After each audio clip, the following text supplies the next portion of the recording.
시청자 여러분 안녕하십니까. 새해 들어 코스피가 급등하고 있습니다. 지난해 두 차례 랠리에 이어 3차 랠리 초입이라는 관측도 나옵니다. 불장 지속 여부와 올해 수출을 이끌 주력 산업도 반도체가 좌우할 거로 예상됩니다. 올해 경제 성장률 완만한 성장세라는데 전망과 달리 현장에서 느끼는 체감은 다릅니다. 딸기 500g 한 팩에 10,000원이 넘고 장바구니 채우다 보면 10만 원은 훌쩍 넘어 영수증을 다시 확인하게 되죠. 청년층은 안정적인 일자리를 찾기 어렵고 여전히 일하고 싶은 베이비 부머는 은퇴 이후 일자리 찾기에 전전긍긍입니다. 오늘 생생토론에서는 2026년을 관통할 경제의 핵심 과제는 무엇인지 새해 경제 방향 함께 짚어보겠습니다. 함께해 주실 분들 소개해드리겠습니다. 강영주 대전연구원 선임연구위원 나오셨습니다. 안녕하십니까. 홍연아 공주대 경제통상학부 교수 시간 내주셨습니다. 안녕하십니까. 박유석 대전과학기술대 부동산 재테크과 교수 자리하셨습니다. 네, 안녕하십니까. 이광진 대전경실련 기획위원장 함께하셨습니다. 안녕하십니까. 먼저 준비된 영상 보시고 본격적인 토론 이어가겠습니다.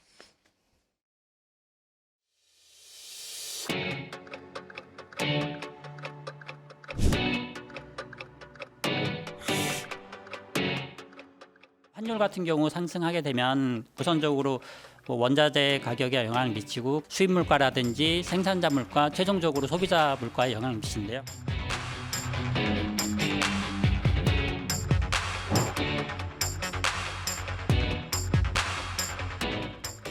지역의 전반적인 철강 산업이 약 50% 정도로 가동률이 뚝 떨어지고 있습니다. 지역 경제 전체가 좀 침체로 이렇게 빠져들고 있는 상황입니다.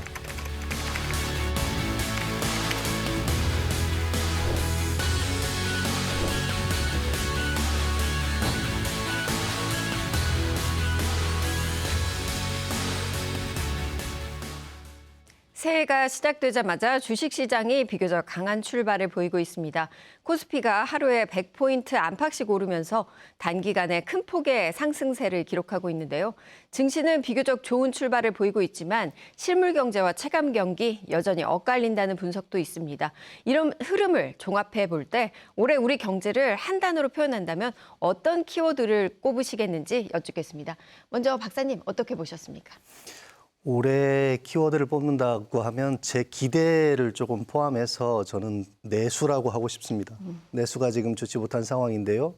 수출 중심의 경제 활황이 내수로 확산되는 그런 한 해가 되기를 기대하고 또 그렇게 되리라고 생각하고 있습니다. 네, 그 강영주 연구위원님께서는 이 내수가 좀 활기를 띠는 그런 새해가 됐으면 좋겠다 이런 바람을 좀 담으셨습니다. 홍연아 교수님은 어떻게 보십니까?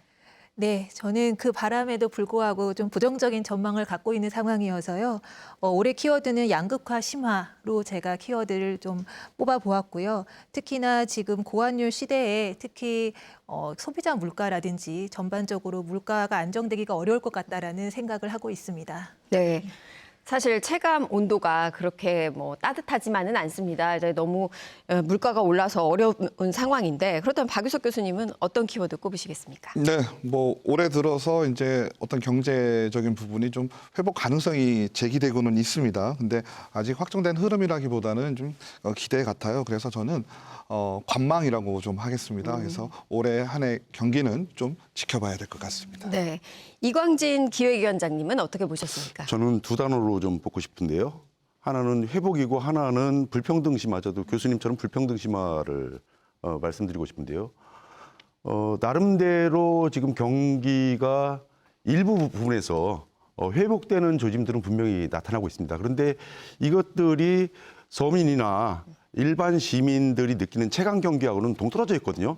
그러다 보니까 그분들은 오히려 더 그 부담이 커지고 더 힘들어하는 이런 느낌들을 가질 수밖에 없기 때문에 이 부가 어느 한쪽으로 지금 몰려간다는 거죠. 그래서 불평등 심화 이렇게 두 가지로 저는 정리를 해봤습니다. 네, 회복과 불평등 심화라는 키워드로 정리를 해주셨는데요. 이 새해를 맞아서 경제와 생활에 미치는 영향을 담고 있는 제도들도 많이 달라졌습니다. 새해에 달라지는 금융, 부동산 제도들 어떤 것들이 있는지 살펴보도록 하죠. 네, 먼저 박유숙 교수님, 이 새해의 부동산 부분은 좀 어떤 부분이 달라질까요? 네, 뭐 지금까지 올해 뭐 특별하게 어떤 정책적 방향이 나온다거나 하진 않았습니다. 하지만 작년에 이어서 어떤 규제라든지 공급에 대한 부분이 좀 강조가 될 것 같은데요. 근데 지금 수도권과 지방의 부동산 시장의 차이가 좀 큰 상황입니다. 그러다 보니까 여러 가지 요구가 나오고는 있는데 그렇다 하더라도 지금 이 상황에서 더 이상 규제를 강화하기는 좀 어려울 것 같아요. 그렇다 보면 지금의 어떤 규제 수준을 유지하되 앞으로 관리에 대한 정교화가 더 필요할 것 같아요. 그래서 올해 뭐 몇 가지가 되긴 합니다만 가장 큰 거는 어떻게 보면 이제 거래를 할 때 우리가 자금 조달 계획서라는 걸 작성을 하게 되는데요. 과거에는 이렇게 하겠다 말 그대로 계획이었습니다. 근데 이런 부분에서 증빙이 좀 더 강조가 됩니다. 계약금을 내더라도 그 입금증이라든지 이런 것들이 좀 필요하기 때문에 올해는 관리에 대한 부분에 조금 더 정부에서 신경을 쓸 것 같다라고 예상을 하고 있습니다. 네, 홍윤아 교수님, 이 부동산 관련해서는 이렇게 좀 달라질 걸로 보이지만 그렇다면 이제 금융과 관련돼서도 이 서민과 이 뭐 청년들을 위한 그런 정책들이 많이 있더라고요. 그 부분 좀 말씀해 주시죠. 네, 우선은 이제 소상공인 지원을 위한 정책이 상당히 많이 지금 존재를 하고 있습니다. 지금 뭐 내수 경기 또 부흥을 위해서는 뭐 소상공인이라든지 자영업자를 위한 이제 지원 사업이 불가피한 상황이기는 한데요. 그런데 이게 그와 동시에 부실률도 지금 상당히 높아지고 있기 때문에 관리가 굉장히 필요한 상황입니다. 그런 부분이 있을 수 있고, 그리고 지금 대출 금리가 이제 인하될 그 조짐이 크게 보이지는 않은 상황이다 보니까 이제 가계들의 가계 부채 문제, 그리고 그에 따라서 이제 가처분 소득이 낮아지면서 좀 여러 가지로 생활하는데 어려움을 많이 겪지 않을까 그런 생각을 하고 있습니다. 네. 위원장님께서 보시기에는 지금 보면 이 서민과 청년을 위한 대책들이 이제 올해 새롭게 시행이 되잖아요. 그 부분에 좀 기대를 걸 수 있습니까?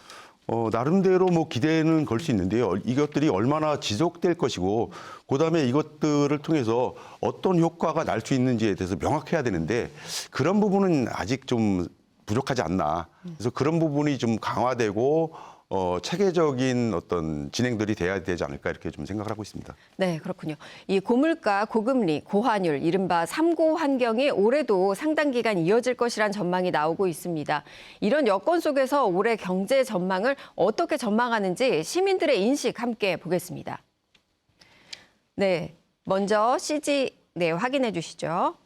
올해 우리나라의 경제, 그 전반적인 경제가 어떨지 이렇게 물었는데 지난해보다 좋아질 것이다 29%, 비슷할 것이다 32%, 나빠질 것이다 응답이 37%로 부정적인 전망이 다소 높게 나타났습니다. 해당 조사는 KBS가 케이스 스탯 리서치에 의뢰해 지난해 12월 29일부터 31일까지 3일 동안 전국 만 18세 이상 남녀를 대상으로 휴대전화 가상번호를 활용한 전화 면접 방식으로 실시했습니다.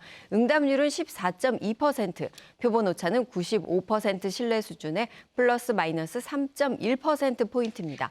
네, 이 조사 결과 박사님 좀 보시면서 어떤 생각하셨어요? 국가 경제라고 하니까 그 총괄적인 면에서 본 거잖아요. 저희한테 보라고 하면 소득, 그다음에 생산, 소비 이렇게 나눠서 볼 수 있을 텐데요.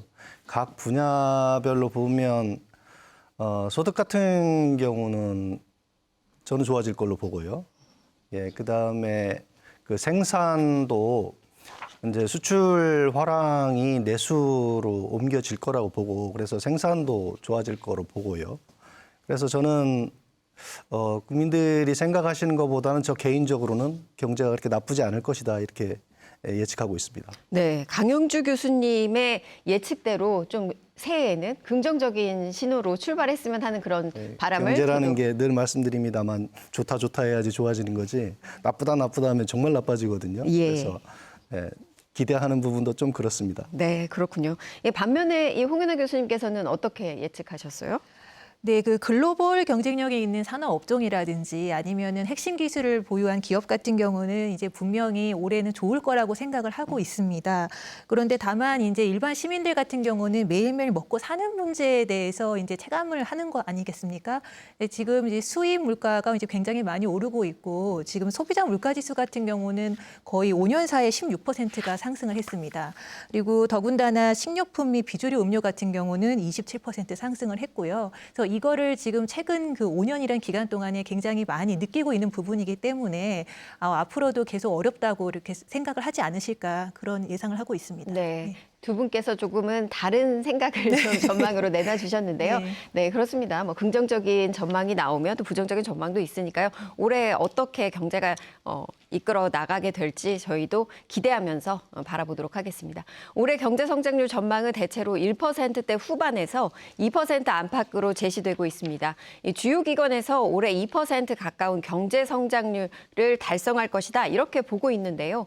지난해보다 개선된 수치라는 평가와 함께 잠재 성장률을 웃도는 회복이라는 분석도 나오고 있습니다. 이 성장 수치를 갖는 의미도 좀 여쭤보겠습니다. 이광진 위원장님, 이런 수치들 보셨을 때 기대감 많이 드십니까? 글쎄요, 경제 성장률 2%로 지금 전망들을 하고 예. 있는데요. 전년과 대비해 보면 한 2배 정도 높게 지금 나타나고 있습니다. 그리고 방금 이제 사회자께서 말씀하신 것처럼 잠재 성장률을 상회하는 그 지수거든요. 그렇다 보니까 나름 의미는 있다. 그다음에 뭐 나름 희망도 가질 수 있다 이런 좀 생각은 같습니다. 그런데 문제는 이런 성장 그 전망들이 시민의 입장에서 자세히 보면은 그리 좋은 성장 전망은 아니라는 거죠. 성장의 근간을 보면은 우리 뭐 그 AI 반도체를 중심으로 하는 일부 수출 대기업들, 그다음에 특정 산업에 지금 몰려 있어요, 이게. 그리고 또 한 분야가 이제 부동산이라는 자산 부분인데요. 자영업자나 중소기업, 그다음에 청년층의 삶과 연결되는 부분이 전혀 없다는 것이죠. 이런 통계상의 어떤 성장률, 그리고 실제로 체감할 수 있는 이 경기 느낌, 이것들이 이제 차이가 나는데 결국은 분배의 문제로 귀결되는 것들이 아니냐. 네네. 이런 생각을 가질 수밖에 없고요. 그렇기 때문에 지금 그 정부가 더 노력해 줘야 될 것은 고성장률이라는 어떤 통계상의 수치보다는 어떻게 소득 분배를 개선해 나갈 것이냐. 그리고 성장을 한다면 어떤 부분을 어떻게 성장해 나갈 것이냐. 이런 부분이 명확히 좀 제시가 돼야지 네. 되지 않겠나 이런 좀 네. 생각을 갖고 있습니다. 박사님, 지금 경제 성장률이 2% 안팎으로 제시됐는데 이런 의미는 좀 어떻게 해석해야 합니까? 그 경제 규모가 커지면 예전에 우리나라가 기록했던 뭐 7% 이상 뭐 이렇게 되는 경제 성장률을 계속 가져갈 수는 없습니다. 그래서 경제 규모가 커지면 2%에서 3% 사이가 거의 선진국들이 바라는 최적의 성장률이라고 보시면 되겠고요. 우리 지역도 보면은 거의 2% 정도 성장률을 가져오고 있습니다. 그래서 크게 나쁘다고 보지는 않고요. 또 경제 전망이라는 게 지금 아까 말씀하신 것처럼 주가 같은 경우 굉장히 좋지 않습니까? 이런 것들도 조금 있으면은 소비로 연결이 되게 됩니다. 그렇기 때문에 일괄적으로 어떤 부분이 좀 좋지 않다 이렇게 보기는 어렵고요. 다만 아까 위원장님 말씀하신 것처럼 어떤 한 부분의 성장 활황이 전반적인 부분으로 이렇게 연결되는데 조금 시차가 있습니다. 그래서 예를 들면 서비스업이 지금 조금 좋아지고 있는 상태고 이 서비스업이 좋아지는 것이 시장 확대, 제조업 확대 이렇게 연결될 거라고 저는 기대하고 있습니다. 네, 이어서 좀 여쭤보면 사실 고환율 문제도 그런 부분에서 특히 영향을 미칠 텐데 이 고환율이 우리 경제에 어떤 영향을 미치는지도 이어서 설명해 주시죠. 그 환율이라고 하는 것은 그 절대 수치 지금 1,500선에 가깝게 갔다고 그래가지고 이제 굉장히 위기감을 많이 느끼시는데 예전에 비하면 뭐 1,000원대, 1,200원대에서 이렇게 안착하다가 지금 1,500원까지 갔으니까 굉장히 큰 거죠. 그런데 이 환율이라고 하는 것은 그 변동에 대한 예측 그리고 변동 자체가 굉장히 중요한 것이지 그것이 예를 들어서 1,500선에 가깝다고 해서 그게 우리한테 완전히 불리하다. 그다음에 우리 경제가 굉장히 위기다. 이렇게 보기는 저는 어렵다고 봅니다. 그래서 1,500선 이미 안착하는 것이 거의 뉴노멀이 됐고 기업들도 그 부분에서 이미 대응할 준비가 됐고 우리 물가도 아까 말씀하신 것처럼 예를 들면 딸기나 이 농축산물 물가가 굉장히 상승하면서 물가 상승을 견인했을 뿐이지 사실은 우리가 수입 물가 이런 것들이 물가 상승을 견인한 것은 아니거든요. 그래서 물가도 어느 정도 사실은 지금 환율 상승에 비해서는 안정돼 있기 때문에 이 환율 상승에 대해서 너무 크게 걱정하실 필요는 없고 다만 더 상승할 거에 대한 준비만 하면 큰 문제는 없다고 봅니다. 네, 홍연아 교수님께 이어서 좀 여쭐게요. 지금 이제 수출 같은 경우에는 이제 고환율이 어떻게 보면 긍정적인 신호를 줄 수 있지만 반면에 수입 물가 같은 경우 서민들은 이런 것들을 구입할 때 뭐 밀가루나 설탕 대부분 다 수입하고 있지 않습니까? 이런 구입할 때마다 부담이 커지는 건데 이런 문제들도 좀 짚어야 하지 않을까요? 네, 충분히 그런 부분이 있을 수 있다고 판단을 하고 있습니다. 왜냐하면 우리가 가공식품 같은 경우는 사실 대부분 수입에 의존하는 상황이거든요. 우리가 밀가루, 버터, 뭐 설탕 이런 것들 다 대부분 수입에 의존하는 것이고 그런 원재료들이 다 가공식품을 구성을 하고 있습니다. 그렇기 때문에 이런 가공식품의 일단 가격 자체가 낮아지는 것을 기대하기는 굉장히 어려운 상황이라고 볼 수가 있고 또 예를 들어서 우리가 뭐 제분용 밀이라든지 아니면 커피 원두 같은 경우도 최근에 굉장히 많이 상승을 했습니다. 그러니까 이것이 비단 지금보다 더 많이 상승하지 않는다고 하더라도 이미 상승 수치 자체가 굉장히 높아졌기 때문에 이것이 낮아지지 않는다는 것만으로도 상당히 우려스러운 상황이다. 그렇게 말씀드릴 수 있겠습니다. 네, 맞습니다. 이 고환율 영향 속에서 산업별 수출 흐름이 뚜렷하게 엇갈리고 있습니다. 이 수출 증가세가 두드러진 부분이 있고 또 수출이 감소한 부분들도 있는데요. 그동안 충남 경제를 떠받치던 철강과 석유화학 산업의 감소세가 이어지면서 지역 경제가 위기에 빠졌습니다. 지역 주력 산업이 환율과 글로벌 경기 변화의 영향을 어떻게 받고 있는지 그리고 올해 산업 전반의 체감 경기는 어떤 방향으로 흐르고 있는지 먼저 짚어주시죠. 네, 교수님께서 보시기에는 좀 어떻습니까? 지금 우리 경제 활황의 절반 정도가 반도체하고 이제 자동차가 설명을 하고 있는 것이고 사실은 석유화학이나 철강 이런 것들이 위기에 있는 것은 맞습니다. 다만 어느 한 부분의 성장이 다른 부분으로 이어진다고 하는 것은 거의 경제에서는 정설이거든요. 그래서 예를 들면 수출 주도의 우리 경제 흐름에서 지금의 흐름이 그다지 나쁘다고 보지는 않고요. 그래서 지금 보면은 이 반도체, 자동차 여기에서의 활황이 다른 산업으로까지 조금씩 이어지지 않을까 이렇게 보고 있습니다. 그래서 지금 현재 석유화학, 철강 여기는 지금 이제 정부에서 강력한 정책이 들어가서 이제 산업 개편이 일어나고 있지 않습니까? 그래서 그 부분은 조금 올 한 해 좀 지켜보시면 좋아지리라고 보고 있습니다.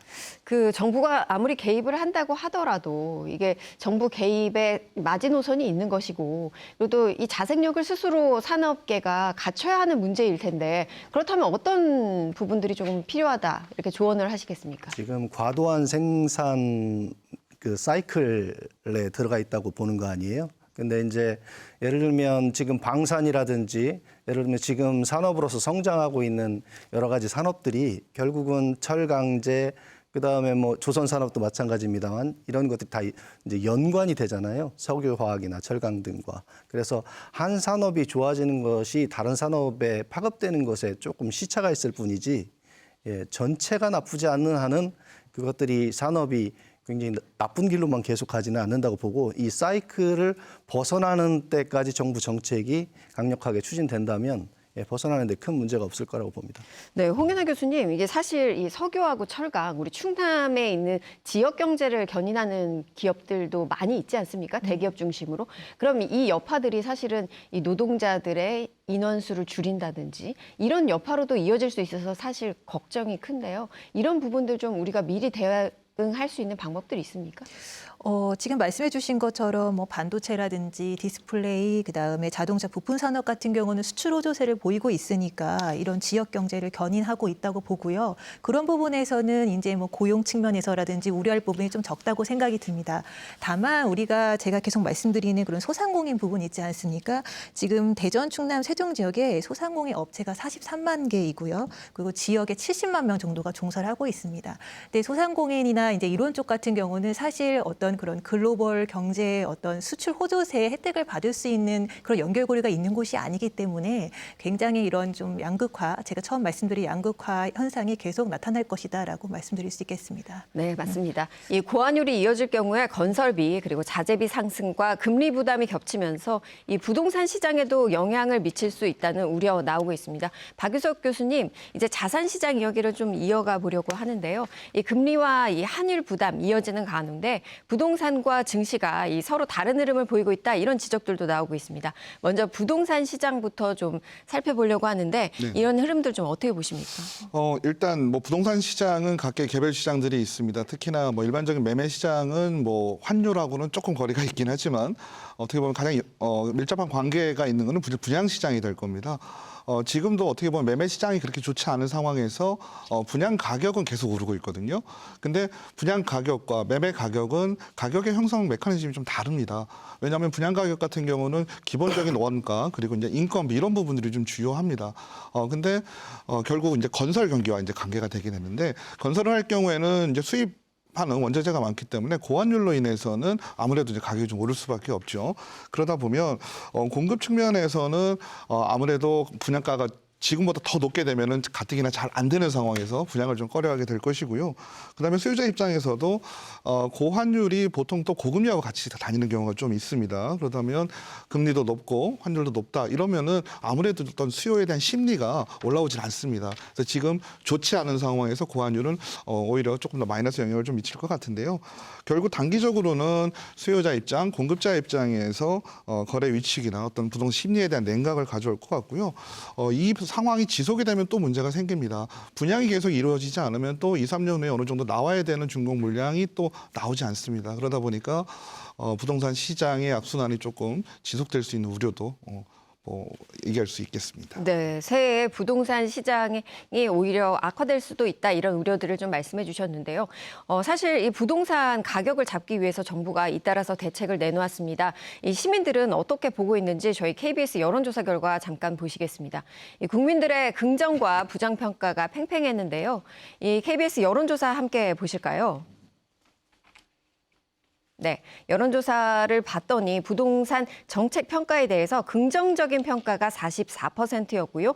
부정적인 평가가 43%에 달했습니다. 이 부분과 관련해서는 박유석 교수님 좀 어떻게 분석해야 할까요? 네, 요거는 입장 차이가 좀 있을 것 같습니다. 근데 왜냐면 서울 수도권과 지금 지역의 부동산 시장의 상황이 너무 다릅니다. 그러다 보니까 우리가 눈으로 많이 보이는 건 서울 수도권일 수밖에 없고 정부에서도 일단은 서울 수도권의 어떤 가격을 좀 잡는 데 주력을 한 것 같아요. 그래서 6.27 대책, 9.7 대책, 11.5 대책 3개가 작년에 나왔습니다. 그래서 2개 정도는 규제에 대한 부분이고 이제 하나는 공급에 대한 부분이었습니다. 물론 서울 수도권의 가격이 지금도 오르고 있습니다. 그래서 지역 부동산 시장은 홀대야 받는다 이런 얘기들도 많이 나왔거든요.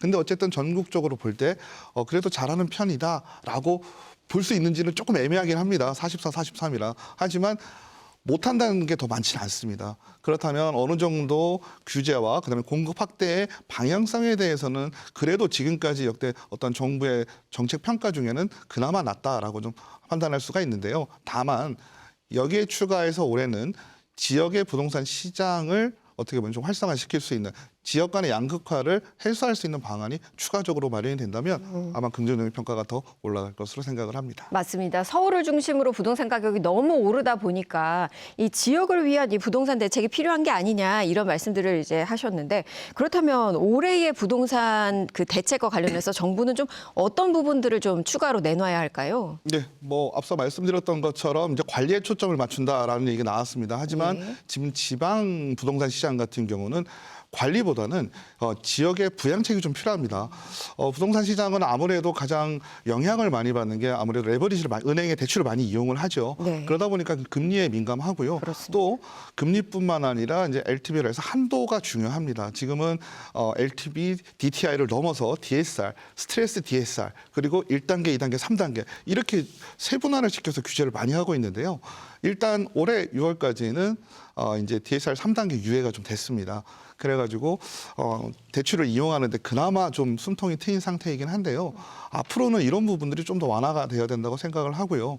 그리고 지역의 부동산 시장은 수도권과 달리 실수요자들 중심의 시장이라고 볼 수가 있습니다. 예. 우리가 과거에 뭐 대전 같은 경우도 뭐 가격이 많이 오른 적이 있었습니다. 이럴 때는 외지에서 이제 많이 들어와서 부동산 투자를 했지만 지금의 시장은 실수요자들 중심인데 이런 실수요자들이 부동산 시장의 진입 자체를 금융권으로 지금 막고 있어요. 그래서 이런 부분들이 반드시 해결이 돼야 지방 부동산 시장에 어떤 훈풍이 불지 않을까 생각을 하고 있습니다. 네, 서울과 비교해서 상대적으로 찬바람이 불고 있는 이 지방 부동산 시장을 좀 살리기 위해서는 실수요자를 위한 대책들이 좀 필요하다. 이런 부분 짚어주셨습니다.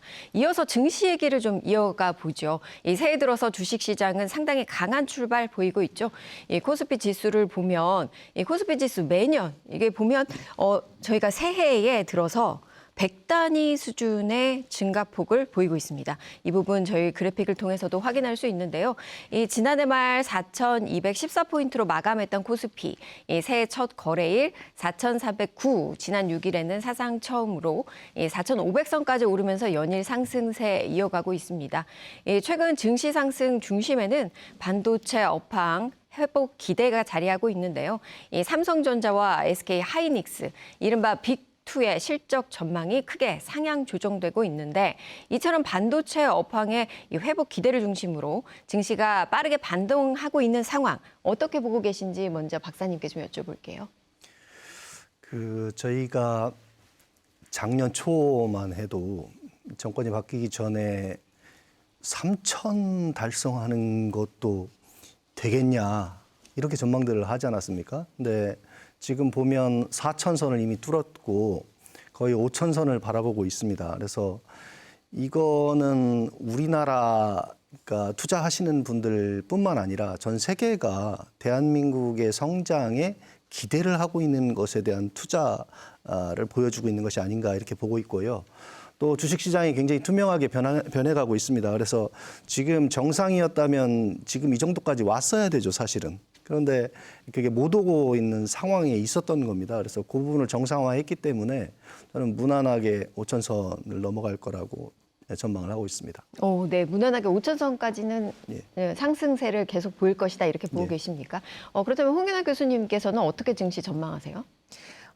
사실 저는 이런 대한민국 경제는 이제 수출을 하고 있는 그런 산업 부분이 이제 견인을 하고 있고요. 또 우리나라 경제가 60~70%의 이제 수출의 영향을 받고 있기 때문에 앞으로도 제 생각에도 이런 증시는 이제 탄탄하게 올라갈 가능성이 있다라고 판단은 하고 있습니다.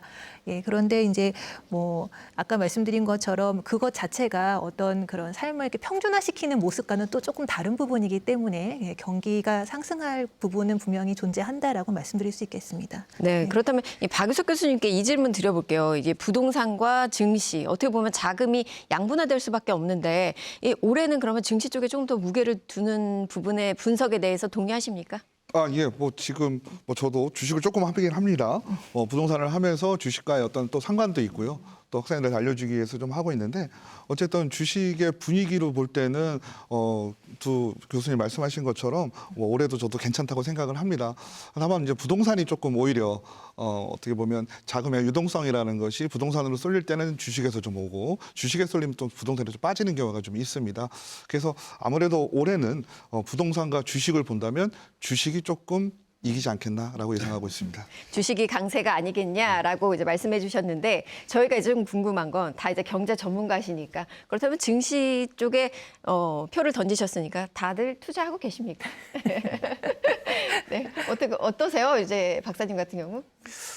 저는 작년에 늦깎이로 주식 투자에 이제를 처음 해봤는데요. 공부하는 셈 치고 여러 가지 이제 제가 예측한 것들이 주가에 어떻게 영향을 미치고 반응이 나타나는가 이렇게 이제 그 실험적인 투자를 좀 해봤습니다. 네, 그래서 어땠습니까? 작년에 아신 것처럼 굉장히 주식시장이 좋았기 때문에 네. 제가 공부한 게 그 잘 투자가 돼서 소득이 났는지 아니면 그 주식시장이 워낙 화랑이었기 때문에 운이 좋아서 올라갔는지는 몰라도 예, 조금 좋았던 것 같습니다. 네, 좋았던 것 같았다. 근데 반면 홍윤아 교수님은 어떠십니까? 네, 저는 이제 주식 투자를 하다가요. 이제 최근에는 예금 금리가 좀 상승하는 기조를 보여가지고 예금으로 전부 다 이동을 시키려고 생각을 하고 있습니다. 네, 그냥 가볍게 저희가 그 경제 전문가들은 어떤 선택을 했는지 좀 그런 차원에서 좀 여쭤봤고요. 제가 좀 한 말씀. 네, 네. 근데 우리가 이 주식이 지금 화랑이지 않습니까? 근데 실제로 일반 시민들이 느끼는 건 또 다른 부분이에요. 네, 그러니까 일명 개미들이라 그러죠. 일반 투자자들이 과연 얼마의 수익을 냈을까 작년 이 화랑 속에서 절대 다수가 이 화랑 속에서도 적자했다는 거죠. 그럼 그 수익은 누가 가져갔을까? 대부분 기관과 외국인 투자자들이거든요.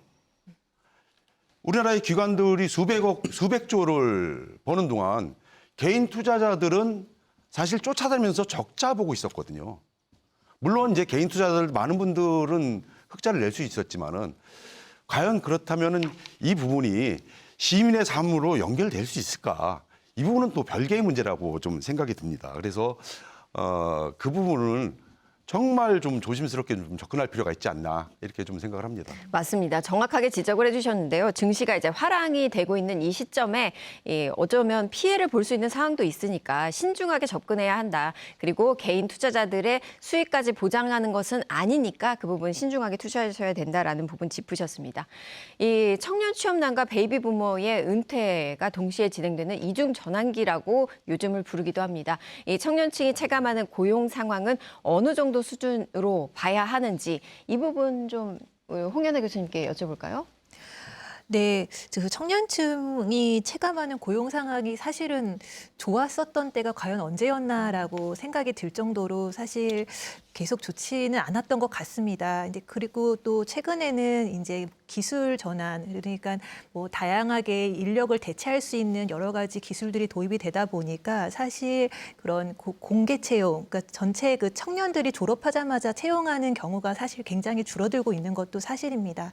다만 이런 충남, 세종, 대전 지역 같은 경우는 이제 워낙에 공공기관들이 많다 보니까 이제 대학생들이 졸업하고 나서도 아직은 그래도 이제 좋은 직장으로 갈 수 있다는 그런 여건은 되고 있지만은 산업 전반적으로 고용 창출 개수가 계속 낮아지고 있거든요. 그래서 그런 측면에서 청년들 입장에서는 좀 좋은 그런 어떤 취업에 기대를 하기가 어려운 상황이라고 생각을 하고 있습니다. 네, 학교에 계시니까 이제 학생들의 이야기도 많이 들으실 것 같은데 체감 온도는 좀 어떻습니까? 체감 온도는 굉장히 낮습니다. 그렇군요. 예, 굉장히 낮고 네. 그리고 아까 말씀드린 것처럼 이 지역에 굉장히 좋은 직장이 많이 있어요. 근데 그런 만큼 또 경쟁도 치열하다 보니까 아무래도 이제 들어갈 수 있는 그런 자리가 많다고 보기는 어려운 상황이죠.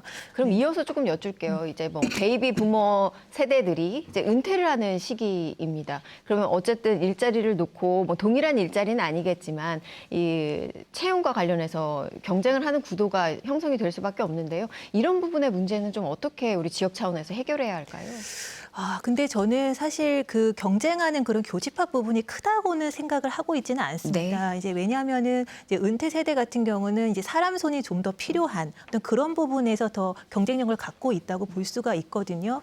그래서 이런 청년 취업층들은 어떻게 생각하면 지금 어떤 기술 혁신에 의해서 노동이 대체되는 그런 자리들에서 자리가 줄어드는 느낌을 제가 받고 있고 이런 은퇴 세대들 같은 경우는 뭐 사회복지라든지 아니면 이런 여러 가지 이런 사람 손이 많이 필요한 분야에서 재취업이 가능하신 분야가 또 많기 때문에 저는 이런 경쟁 구도가 그렇게 크게 존재하지는 않을 거라고 생각을 하고 있습니다. 네, 그렇군요. 네. 박사님께서 보시기에 이 베이비 부머들이 겪는 이 상황들 이게 해결하기 위한 지역 차원의 대책들이 좀 있을까요?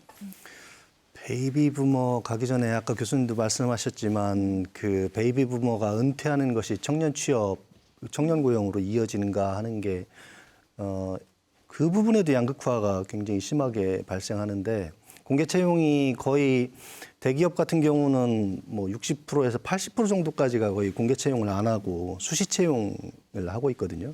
그렇다는 얘기는 경력직 이미 일을 하고 있는 사람들을 뽑아서 이제 채용하고 있다는 얘기인데, 그렇기 때문에 이제 막 졸업하는 청년들과 그다음에 직업을 가지고 있는 청년들 사이에 굉장히 양극화가 심하다고 보고요.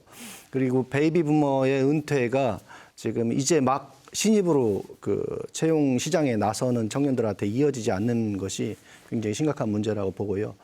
베이비 부머 같은 경우는 충분히 지금 아직 더 일할 수 있는 시기지 않습니까? 그래서 정부에서도 그 부분에 이제 정년 연장 부분이라든지 본격적으로 논의를 하고 있는 것으로 알고 있고, 좀 더 일할 수 있는 기회를 부여하는 것이 필요하다고 생각합니다. 네, 좀 궁금해하실 것 같아서 저희가 간단하게 좀 정리를 해보면 지금 2차 베이비 부머가 64년생부터 74년생까지 954만 명 정도가 해당이 되고, 보니까 2034년까지 이제 은퇴를 차근차근 하신다는 거예요. 그렇다면 이 노동 공급이 줄어들면서 이런 것들이 좀 우리 시장에도 좀 영향이 있지 않느냐, 이렇게 좀 전망을 하고 있던데, 이런 부분들도 박사님 좀 우리가 대비해야 합니까?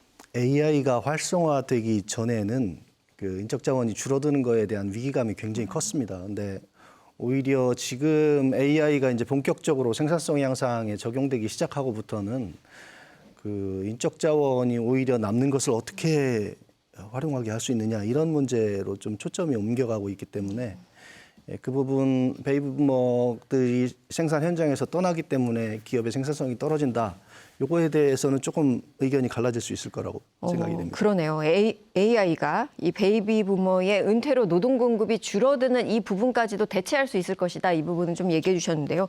그리고 베이비 부머의 자산 중에 부동산 비중이 이게 74%를 넘더라고요. 교수님, 이 부분과 관련해서는 좀 어떻게 이런 자산을 좀 활용하는 그런 방안들 좀 있지 않을까요? 네, 뭐 그렇습니다. 은퇴를 하시게 되면 뭐 두 가지를 선택을 보통 하시는 것 같아요. 자산을 갖고 있거나 자식들한테 물려주고 거기에 대해서 뭐 매달 얼마씩 받는다는 이렇게 하는 경우도 있는데요. 제가 뭐 부동산을 하면서 가장 은퇴를 했을 때 좋은 것이라고 얘기 드릴 수 있는 거는 아무래도 주택연금이나 아니면 농촌 지역에서 하시는 분들 같은 경우는 이제 농지연금을 좀 활용하시는 게 저는 좋다고 생각을 합니다. 여러 가지 장점들이 있고 시행된 지 오래됐지만 또 생각보다 그렇게 여러 가지 이유로 인해서 그렇게 활성화되고 있지 않은 것 같습니다.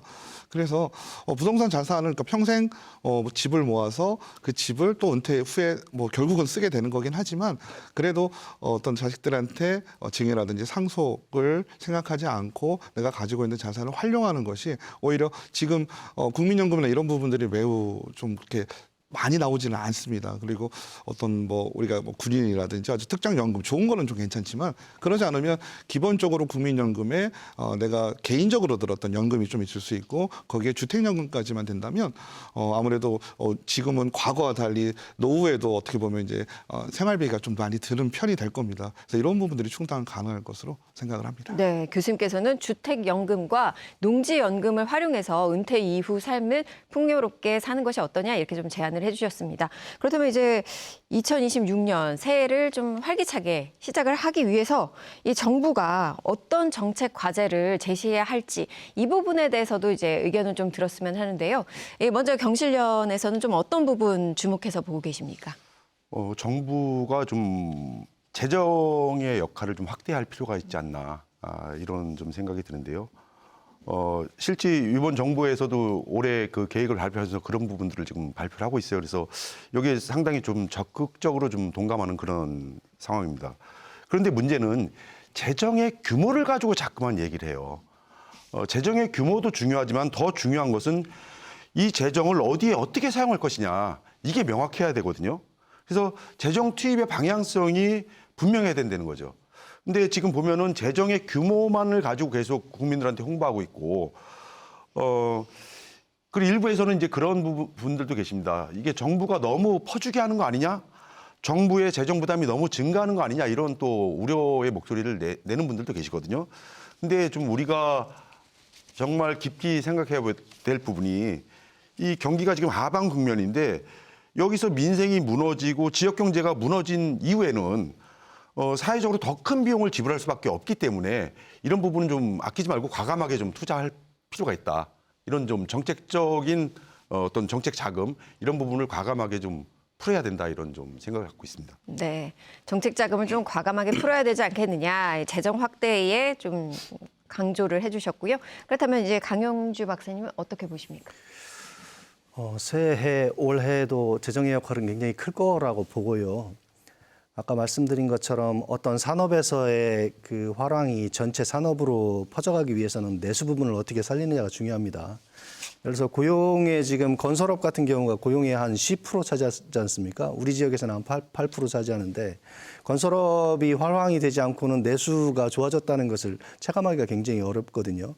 그다음에 기타 다른 서비스업도 마찬가지입니다. 그래서 아까 위원장님도 잘 말씀하셨습니다만 재정이 어디에 쓰여질까 하는 효율적인 측면, 그다음에 재정의 지속적인 확대 둘 다 필요하다고 생각하고요. 예를 들어서 재정을 어디다 쓸까 하는 문제는 조금 더 고민해야 될 문제입니다. 예전처럼 인프라를 확장하는 게 쓰는 것이 그 효과가 인프라가 없던 시대에 이렇게 큰 효과를 냈다고 하면 지금 현재 나타내는 효과가 그 정도 큰가를 점검하고 과연 어떤 부분에 재정이 투자하는 것이 더 효율적인가 하는 거에 대한 고민을 지금 해야 될 시점이라고 생각합니다. 그래서 위원장님 말씀하신 것처럼 재정을 좀 더 효율적으로 쓰기 위한 방편들을 훨씬 더 정교하게 고민해야 된다고 생각하고 있습니다. 그렇다면 이 재정을 효율적으로 쓰기 위해서 고민을 해야 한다면 이제 연구원에 또 계시니까 어느 부분에 조금 더 들여다봤으면 좋겠다 싶으신 분야가 있으십니까? 예를 들면 아까 교수님이 얘기하신 것처럼 양극화가 뚜렷하다고 하지 않습니까? 그러면 이제 기업의 입장에서 보고 또 개인 가게의 입장에서 보게 되면 기업들 같은 경우에 우리 지역에 보면은 지역금융이 없지 않습니까? 지역은행이. 이런 것은 경제가 이렇게 흔들릴 때에 건전한 기업임에도 불구하고 부도를 내는 기업들이 늘어나는 영향을 미치게 됩니다. 그렇다면 재정이 이런 부분에 안정감을 줄 수 있도록 취약해진 어떤 구조에 있는 기업들을 구해내는 데 쓰여야 되고 그다음에 아까 인프라가 훨씬 더 예를 들면 예전에 중요했다고 하면 지금은 그거 말고 예를 들어서 소비 시장을 촉진시키는데 필요하다고 하면 그 부분에 더 초점을 두고 이런 노력들이 필요하다고 생각합니다. 네, 박유석 교수님은 어떻습니까? 네, 결국 뭐 부동산 시장도 지금 양극화가 가장 큰 문제입니다. 그렇기 때문에 우리 지역 차원에서 본다라고 한다면 서울 수도권과의 어떤 양극화 해결도 중요하고요. 또 우리 지역에서도 또 양극화 나타나는 경향이 좀 있습니다. 맞습니다. 근데 뭐 그거보다도 일단은 지역 간에 봤을 때라고 친다면 결국은 어떤 단기적인 방법, 중장기적인 방법 병행이 좀 돼야 될 것 같거든요. 정책적으로 결국 부동산 시장이 움직일 수밖에 없지만 그렇다 하더라도 어떻게 보면 체질 개선이 돼야지만 앞으로 지속적인 어떤 부동산 시장에 문제가 발생하지 않습니다. 그렇다면 결국 부동산도 인구하고 밀접한 관계가 있을 수밖에 없고 또 인구는 일자리하고 또 밀접한 관계가 있을 수밖에 없습니다. 그래서 결국은 부동산 문제도 일자리 문제로 귀결이 될 수밖에 없게 되는데요.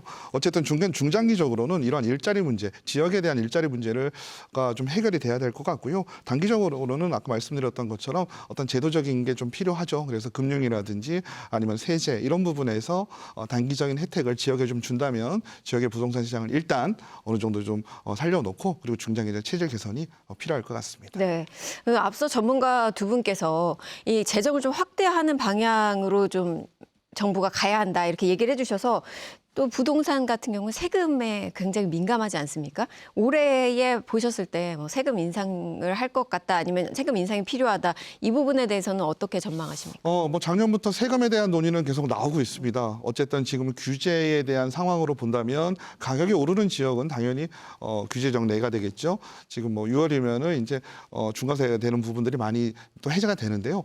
어쨌든 중과세에 대한 부분은 다시 부활이 될 것 같고요. 하지만 이런 부분에서 서울 수도권의 세금을 더 중과를 하는 것이 아니라 중과 유예됐던 걸 다시 풀어서 중과가 될 수 있도록 하고 지역에는 이런 부분을 유예를 시켜줘야 되겠죠. 그러니까 결론적으로 본다면 지역에는 어떤 세금 부담을 줄이는 이런 효과를 낼 수 있는 정책이 좀 필요할 것 같습니다. 네, 지역의 부동산 그 격차를 좀 줄이기 위해서 세금 부담을 좀 완화하는 방법이 어떻겠냐 이 부분은 좀 제안을 해주셨고요. 홍윤아 교수님께서는 어떻게 제안하시겠습니까? 저는 이런 재정 부분에 있어서 우선은 그 경기 하방을 방지하기 위해서 이렇게 확장적인 재정을 투입하는 거에 대해서는 이제 일부 공감을 합니다. 이제 다만 이제 우리가 그런 정책을 하다 보면은 사실 사전 사후 검증 없이 이제 많은 그런 재정을 투입하게 되는 경향이 나타나고 해요. 이제 그러다 보니까 이런 정책 사업이라든지 여러 가지 자금을 투입을 할 때 과연 이것이 얼마나 효과가 있었는지에 대한 어떤 진단과 검증이 반드시 병행돼야 된다고 판단하고 있습니다. 네. 그렇다면 이제 교수님께서는 조금 우리 지역 내에서의 좀 문제 해결을 위해서 좀 제안해 주실 부분이 있다면 어떤 것들 필요할까요? 우선은 이 지역에서는 어떤 그 내수 측면에서 그러니까 소비 위축, 또 소상공인이나 중소기업의 경영 악화, 그다음에 고용 악화로 이렇게 연결될 수 있는 악순환의 고리를 반드시 끊어야 된다고 생각을 하고 있습니다. 그래서 내수 기반 방지를 위한 재정 투입이 굉장히 필요하다라고 판단을 하고 있습니다. 다만 여기서 한 가지 제가 좀 그 말씀드리고 싶은 거는 이런 경쟁력이 굉장히 약하고 부실 위험이 높은 데를 계속 지속시키기 위한 재정 투입을 하는 부분은 저는 좀 굉장히 조심해야 된다고 판단을 합니다. 그래서 이런 어떤 산업 전반의 효율성과 생산성을 우리가 계속 유지를 하기 위해서는 이런 무조건적인 지원, 존속을 위한 방식은 좀 지양해야 되고 회생 가능성이 있는 선별적 지원 그리고 불가피하다면 어느 정도의 구조 조정을 좀 염두에 두는 방식으로 그런 방식으로 재정 지원을 해야 되지 않은가 이렇게 판단하고 있습니다. 결국에는 이 건전한 이 가치를 지닌 기업들이 이제 생존을 하고 이제 그 기업들이 지역으로 내려와서 일자리를 만드는 그런 생태계를 좀 구성을 해야 한다. 이 부분을 제안을 해주셨는데 그러면 그런 출발점 어떤 부분들이 좀 있을까요?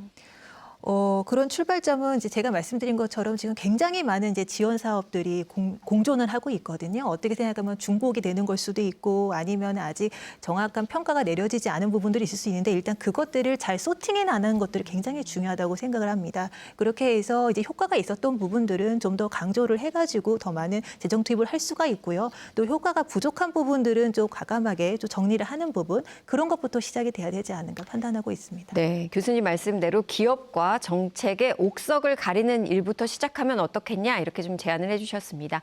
네, 토론을 마무리할 시간입니다.